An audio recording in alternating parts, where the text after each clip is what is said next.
ॐ ब्रीं ब्रीं ब्रीं वेणुहस्ते स्तुतसुरबटुकैर्हां गणेशस्य माता स्वानन्दे नन्दरूपे अनहतनिरते मुक्तिदे मुक्तिमार्गे हंसं सोऽहं विशाले वलयगति हसे सिद्धदेवी समस्ता ह्रीं ह्रीं ह्रीं सिद्धलोके कचरुचि विपुले वीरभद्रे नमस्ते। ॐ ह्रींकारोच्चारयन्ती मम हरति भयं चण्डमुण्डौ प्रचण्डे खां खां खां खड्गपाणे ध्रक ध्रक ध्रकिते उग्ररूपे स्वरूपे हुं हुं हुंकारनादे गगनभुवितले व्यापिनी व्योमरूपे हं हं हंकारनादे सुरगणनमिते चण्डरूपे नमस्ते। ऐं लोके कीर्तयन्ती मम हरतु भयं राक्षसान् हन्यमाने घ्रां घ्रां घ्रां घोररूपे घा घा घटिते घर्घरे घोररावे निर्मांसे काकजङ्घे घसितनख नखा धूम्रनेत्रे त्रिनेत्रे हस्ताब्जे शूलमुण्डे कुलकुलकुकुले सिद्धहस्ते नमस्ते। ॐ क्रीं क्रीं क्रीं ऐं कुमारी कुह कुह मखिले कोकिले मानुरागे मुद्रा संज्ञं त्रिरेखा कुरु कुरु सततं सततं श्रीमहामारि गुह्ये तेजोंगे सिद्धिनाथे मनुपवनचले नैव आज्ञानिधाने ऐंकारे रात्रिमध्ये स्वपितपशुजने तन्त्रकान्ते नमस्ते। ॐ व्रां व्रीं व्रूं व्रैं कवित्वे दहनपुरगते रुक्मिरूपेण चक्रे त्रिशक्त्या युक्तवर्णादिक कर्णमिते दादिवं पूर्ववर्णे ह्रीं स्थाने कामराजे ज्वल ज्वल ज्वलिते कोशिनी कोशपत्रे स्वच्छन्दे कष्टनाशे सुरवर वपुषे गुह्यमुण्डे नमस्ते। ॐ घ्रां घ्रीं घ्रूं घोरतुण्डे घ घ घ घ घ घघे घर्घराण्याङ्घ्रिघोषे ह्रीं क्रीं द्रों द्रोञ्च चक्रे र र र र रमिते सर्वज्ञाने प्रधाने द्रिं तीर्थेषु च ज्येष्ठे जुग जुग जुजुगे म्लिम्पदे कालमुण्डे सर्वाङ्गे रक्तघोरा मथनकरवरे वज्रदण्डे नमस्ते। ॐ क्रां क्रीं क्रूं वामनमिते गगनगणगणे गुह्ययोनिस्वरूपे वज्रांगे वज्रहस्ते सुरपतिवरदे मत्तमातङ्गरूढे स्वस्तेजे शुद्धदेहे लाला लाला ललिते छेदिते पाशजाले कुण्डल्याकाररूपे वृषभध्वजे ऐन्द्रिमातर्नमस्ते। ॐ हुं हुं हुंकारनादे विषमवष्करे यक्षवैतालनाथे सुसिद्ध्यर्थे सुसिद्धे ठ ठ ठ ठ ठ ठ ठ सर्वभक्षे प्रचण्डे जुं स सौं शान्ति कर्मे अमृतमृतहरे निसमे समुद्रे देवी त्वं साधकानां भव भव वरदे भद्रकाली नमस्ते। ब्रह्माणि वैष्णवी त्वं त्वमसि बहुचरा त्वं वराह स्वरूप त्वं ऐन्द्री त्वं कुबेरी त्वमसि च जननी त्वं कुमारी महेन्द्री ऐं ह्रीं क्लींकारभूते वितलतलतले भूतले स्वर्गमार्गे पाताले शैलशृङ्गे हरिहरभुवने सिद्धचण्डी नमस्ते।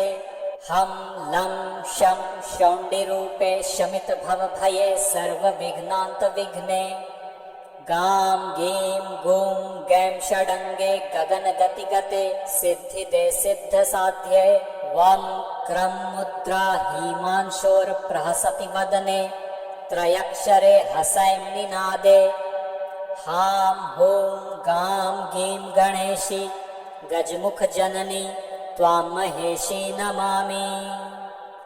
एते श्रीमार्कण्डेयकृत लघुगुप्तसप्तशती सम्पूर्णम्।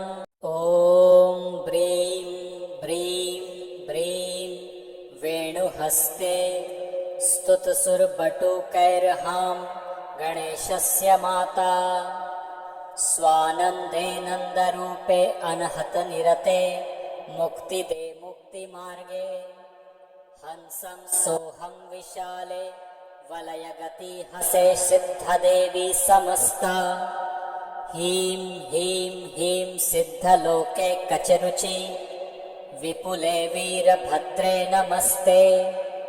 ॐ ह्रीङ्कारोच्चारयन्ती मम हरति भयं चण्डमुण्डौ प्रचण्डे खां खां खां खड्गपाणे ध्रक ध्रक ध्रकिते उग्ररूपे स्वरूपे हुं हुं हुंकारनादे गगनभुवितले व्यापिनी व्योमरूपे हं हं हंकारनादे सुरगणनमिते चण्डरूपे नमस्ते। ऐं लोके कीर्तयन्ती मम हरतु भयं राक्षसान् हन्यमाने घ्रां घ्रां घ्रां घोररूपे घा घा घटिते घर्घरे घोररावे निर्मांसे काकजङ्घे घसितनख नखा धूम्रनेत्रे त्रिनेत्रे हस्ताब्जे शूलमुण्डे कुलकुलकुकुले सिद्धहस्ते नमस्ते। ॐ क्रीं क्रीं क्रीं ऐं कुमारी कुह कुह मखिले कोकिले मानुरागे मुद्रा संज्ञं त्रिरेखा कुरु कुरु सततं सततं श्रीमहामारि गुह्ये तेजोंगे सिद्धिनाथे मनुपवनचले नैव आज्ञानिधाने ऐंकारे रात्रिमध्ये स्वपितपशुजने तन्त्रकान्ते नमस्ते। ॐ व्रां व्रीं व्रूं व्रैं कवित्वे दहनपुरगते रुक्मिरूपेण चक्रे त्रिशक्त्या युक्तवर्णादिक कर्णमिते दादिवं पूर्ववर्णे ह्रीं स्थाने कामराजे ज्वल ज्वल ज्वलिते कोशिनी कोशपत्रे स्वच्छन्दे कष्टनाशे सुरवर वपुषे गुह्यमुण्डे नमस्ते। ॐ घ्रां घ्रीं घ्रूं घोरतुण्डे घ घ घ घ घ घे घर्घराण्याङ्घ्रिघोषे ह्रीं क्रीं द्रों द्रोञ्च चक्रे र र र र रमिते सर्वज्ञाने प्रधाने द्रिं तीर्थेषु च ज्येष्ठे जुग जुग जुजुगे म्लिम्पदे कालमुण्डे सर्वांगे रक्तघोरा मथन करवरे वज्रदण्डे नमस्ते।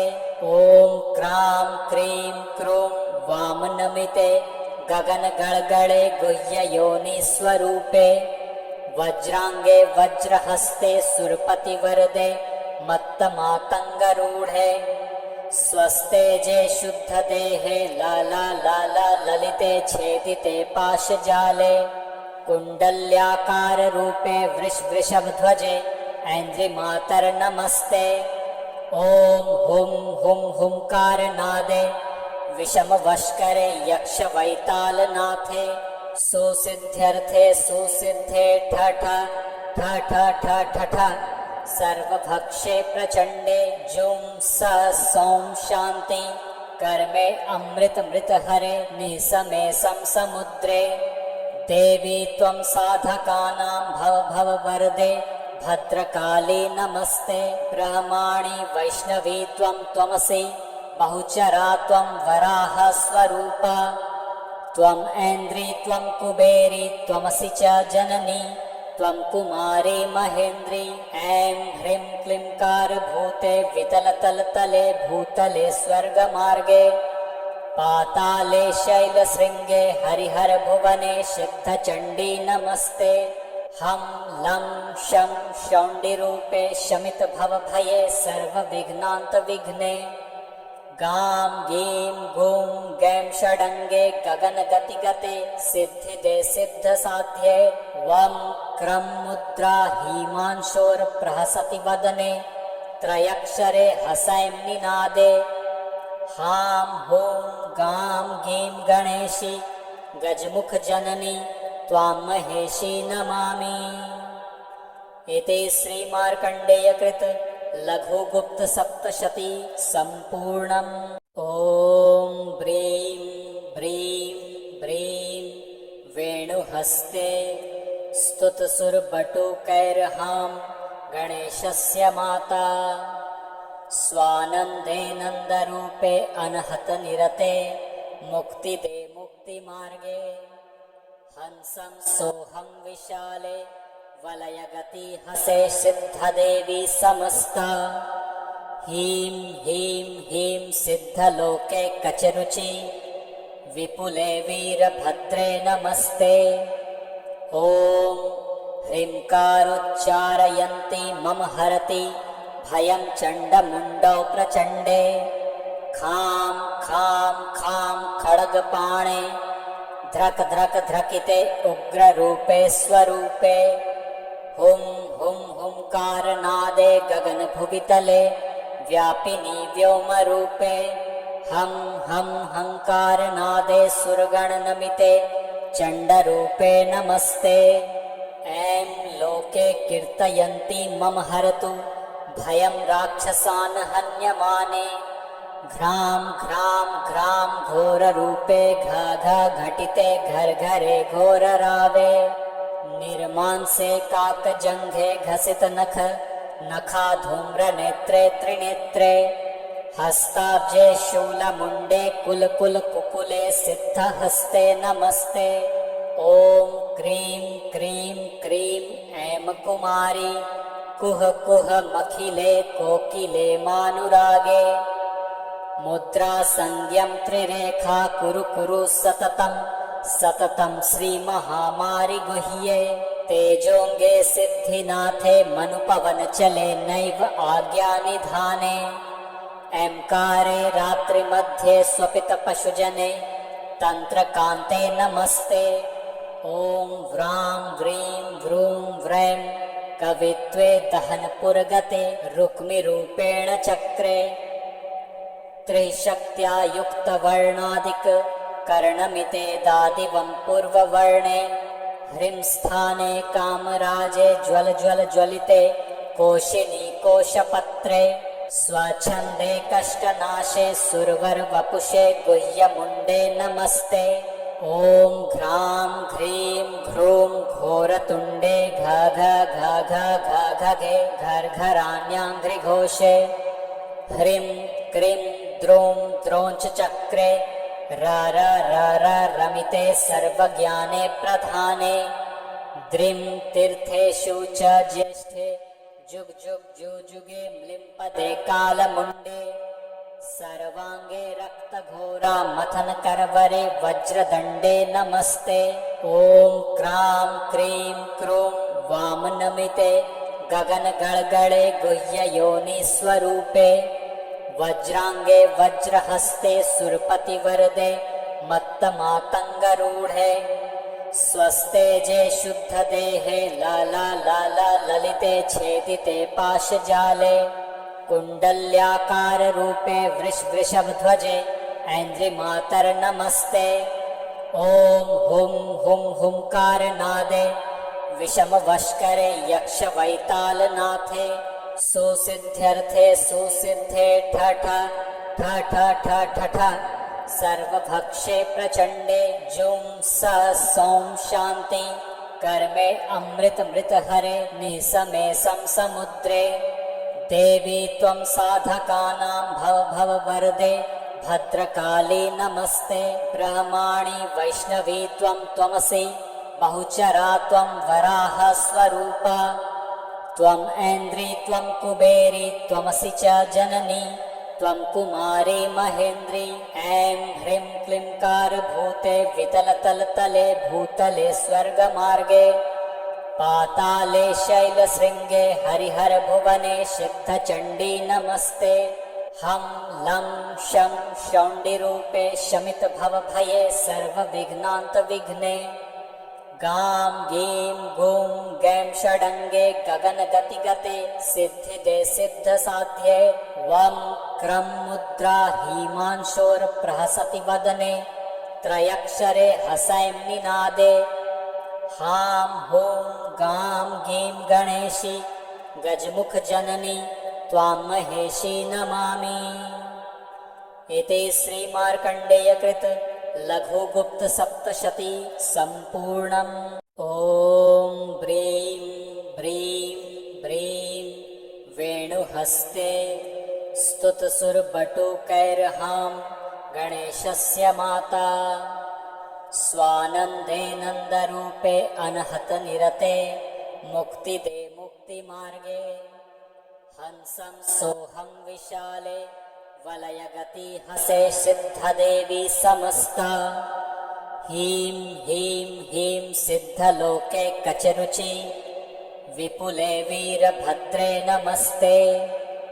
ॐ ह्रीङ्कारोच्चारयन्ती मम हरति भयं चण्डमुण्डौ प्रचण्डे खां खां खां खड्गपाणे ध्रक ध्रक ध्रकिते उग्ररूपे स्वरूपे हुं हुं हुंकारनादे गगनभुवितले व्यापिनी व्योमरूपे हं हं हंकारनादे सुरगणनमिते चण्डरूपे नमस्ते। ऐं लोके कीर्तयन्ती मम हरतु भयं राक्षसान् हन्यमाने घ्रां घ्रां घ्रां घोररूपे घा घा घटिते घर्घरे घोररावे निर्मांसे काकजङ्घे घसितनख नखा धूम्रनेत्रे त्रिनेत्रे हस्ताब्जे शूलमुण्डे कुलकुलकुकुले सिद्धहस्ते नमस्ते। ॐ क्रीं क्रीं क्रीं ऐं कुमारी कुह कुह मखिले कोकिले मानुरागे मुद्रा संज्ञं त्रिरेखा कुरु कुरु सततं सततं श्रीमहामारि गुह्ये तेजोंगे सिद्धिनाथे मनुपवनचले नैव आज्ञानिधाने ऐंकारे रात्रिमध्ये स्वपितपशुजने तन्त्रकान्ते नमस्ते। ॐ व्रां व्रीं व्रूं व्रैं कवित्वे दहनपुरगते रुक्मिरूपेण चक्रे त्रिशक्त्या युक्तवर्णादिक कर्णमिते दादिवं पूर्ववर्णे ह्रीं स्थाने कामराजे ज्वल ज्वल ज्वलिते कोशिनी कोशपत्रे स्वच्छन्दे कष्टनाशे सुरवर वपुषे गुह्यमुण्डे नमस्ते। ॐ घ्रां घ्रीं घ्रूं घोरतुण्डे घ घ घ घ घ घगे घर्घराण्याङ्घ्रिघोषे ह्रीं क्रीं द्रों द्रोञ्च चक्रे र र र र रमिते सर्वज्ञाने प्रधाने द्रिं तीर्थेषु च ज्येष्ठे जुग जुग जुजुगे म्लिम्पदे कालमुण्डे सर्वांगे रक्तघोरा मथन करवरे वज्रदण्डे नमस्ते। ॐ क्रां क्रीं क्रूं वामनमिते गगनगळगळे गुह्ययोनि स्वरूपे वज्रांगे वज्रहस्ते सुरपतिवरदे मत्तमातङ्गरूढे स्वस्तेजे शुद्धदेहे लाला लाला ललिते छेदिते पाशजाले कुण्डल्याकाररूपे वृषभध्वजे ऐन्द्रिमातर्नमस्ते। ॐ हुं हुं हुंकारनादे विषमवष्करे यक्षवैतालनाथे सुसिद्ध्यर्थे सुसिद्धे ठ ठ ठ ठ ठ ठ ठ सर्वभक्षे प्रचण्डे जुं स सौं शान्ति कर्मे अमृत मृत हरे निसमे समुद्रे देवी त्वं साधकानां भव भव वरदे भद्रकाली नमस्ते। ब्रह्माणि वैष्णवी त्वं त्वमसि बहुचरा त्वं वराह स्वरूपा त्वं ऐन्द्री त्वं कुबेरी त्वमसि च जननी त्वं कुमारी महेन्द्री ऐं ह्रीं क्लींकारभूते वितलतलतले भूतले स्वर्गमार्गे पाताले शैलशृङ्गे हरिहरभुवने सिद्धचण्डी नमस्ते। हं लं शं शौण्डिरूपे शमितभवभये सर्वविघ्नान्तविघ्ने गां गीं गूं गैं षडङ्गे गगनगतिगते सिद्धिदे सिद्धसाध्ये वं क्रं मुद्रा हीमांशोर्प्रहसति वदने त्रयक्षरे हसैं निनादे हां हूं गां गीं गणेशी गजमुखजननी त्वां महेशी नमामि। इति श्रीमार्कण्डेयकृत लघुगुप्त सप्तशती सम्पूर्णम्। ॐ ब्रीं ब्रीं ब्रीं वेणुहस्ते स्तुतसुरबटुकैर्हां गणेशस्य माता स्वानन्दे नन्दरूपे अनहतनिरते मुक्तिदे मुक्तिमार्गे हंसं सोऽहं विशाले वलयगति हसे सिद्धदेवी समस्ता हीं हीं हीं सिद्धलोके कचरुचि विपुले वीरभद्रे नमस्ते।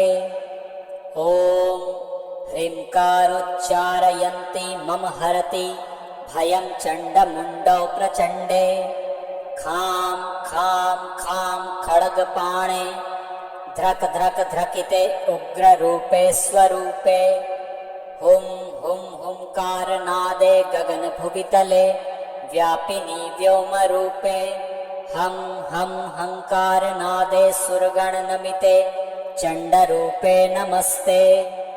ऐं लोके कीर्तयन्ती मम हरतु भयं राक्षसान् हन्यमाने घ्रां घ्रां घ्रां घोररूपे घा घा घटिते घर्घरे घोररावे निर्मांसे काकजङ्घे घसितनख नखा धूम्रनेत्रे त्रिनेत्रे हस्ताब्जे शूलमुण्डे कुलकुलकुकुले सिद्धहस्ते नमस्ते। ॐ क्रीं क्रीं क्रीं ऐं कुमारी कुह कुह मखिले कोकिले मानुरागे मुद्रा संज्ञं त्रिरेखा कुरु कुरु सततं सततं श्रीमहामारि गुह्ये तेजोंगे सिद्धिनाथे मनुपवनचले नैव आज्ञानिधाने ऐंकारे रात्रिमध्ये स्वपितपशुजने तन्त्रकान्ते नमस्ते। ॐ व्रां व्रीं वृं व्रैं कवित्वे दहनपुरगते रुक्मिरूपेण चक्रे त्रिशक्त्या युक्तवर्णादिक कर्णमिते दादिवं पूर्ववर्णे ह्रीं स्थाने कामराजे ज्वल ज्वल ज्वलिते कोशिनी कोशपत्रे स्वच्छन्दे कष्टनाशे सुरवर वपुषे गुह्यमुण्डे नमस्ते। ॐ घ्रां घ्रीं घ्रूं घोरतुण्डे घ घ घ घ घ घगे घर्घराण्याङ्घ्रिघोषे ह्रीं क्रीं द्रों द्रोञ्च चक्रे र र र र रमिते सर्वज्ञाने प्रधाने द्रिं तीर्थेषु च ज्येष्ठे जुग जुग जुजुगे म्लिम्पदे कालमुण्डे सर्वांगे रक्तघोरा मथन करवरे वज्रदण्डे नमस्ते। ॐ क्रां क्रीं क्रूं वामनमिते गगन गळगळे गुह्ययोनि स्वरूपे वज्रांगे वज्रहस्ते सुरपतिवरदे मत्तमातङ्गरूढे स्वस्तेजे शुद्धदेहे लाला लाला ललिते छेदिते पाशजाले कुण्डल्याकाररूपे वृषभध्वजे ऐन्द्रिमातर्नमस्ते। ॐ हुं हुं हुंकारनादे विषमवष्करे यक्षवैतालनाथे सुसिद्ध्यर्थे सुसिद्धे ठ ठ ठ ठ ठ ठ ठ सर्वभक्षे प्रचण्डे जुं स सौं शान्ति कर्मे अमृत मृत हरे निसमे समुद्रे देवी त्वं साधकानां भव भव वरदे भद्रकाली नमस्ते। ब्रह्माणि वैष्णवी त्वं त्वमसि बहुचरा त्वं वराह स्वरूपा त्वं ऐन्द्री त्वं कुबेरी त्वमसि च जननी त्वं कुमारी महेन्द्री ऐं ह्रीं क्लींकार भूते वितलतलतले भूतले स्वर्गमार्गे पाताले शैलशृङ्गे हरिहरभुवने सिद्धचण्डी नमस्ते। हं लं शं शौण्डिरूपे शमितभवभये सर्वविघ्नान्तविघ्ने। गां गीं गूं गैं षडङ्गे गगनगतिगते सिद्धिदे सिद्धसाध्ये।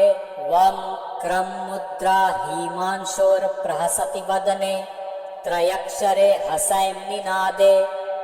हां हूं गां गीं गणेशी गजमुखजननी त्वां महेशी नमामि। इति श्रीमार्कण्डेयकृत लघुगुप्तसप्तशती सम्पूर्णम्।